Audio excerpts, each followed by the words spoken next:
I'm just wondering who are you trying to fool? You're not actually born yesterday, Secretary.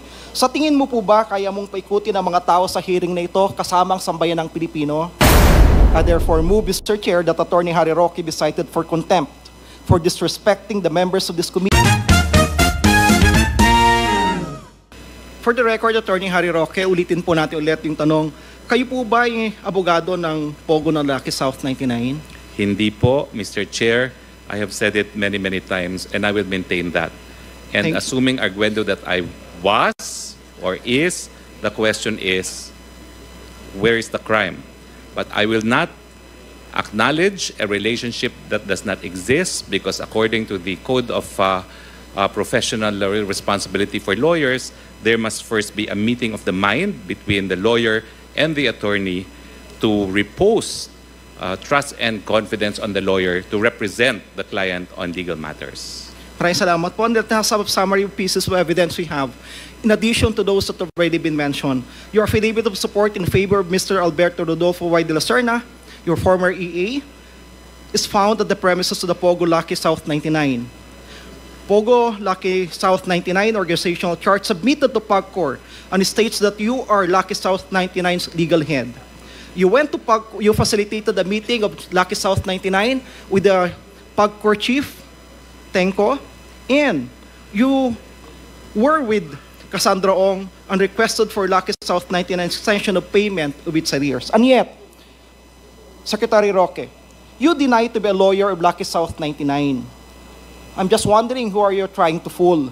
We are not actually born yesterday, Secretary. Sa tingin mo po ba kaya mong paikutin ang mga tao sa hearing na ito kasamang sambayan ng Pilipino? Of course, deny as much as you want. But the overwhelming pieces of evidence point to one thing. An only reasonable person, any reasonable person, will come to an unmistakable conclusion. You are part, or perhaps a lawyer, of Pogo South 99. Mr. Chair, I resent that. I am not fooling anyone. I resent that also coming from someone who was my former law student and who was my inaanak. That's not the way to treat a resource person of this House.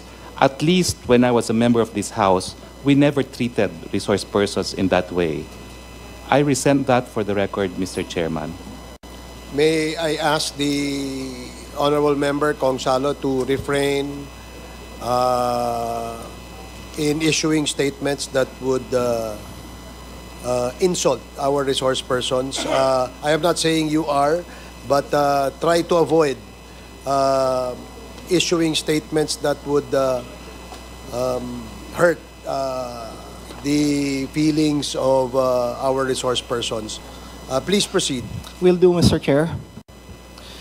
Mr. Chair, in our last hearing on August 16, Friday in Pampanga, Secretary Roque was invited by the Squad Committee. And Attorney Harry Roque sent a letter dated August 13, 2024, addressed to the Honorable Chairman, Robert Ace Barbers. Yours true. Are you the lead chairman?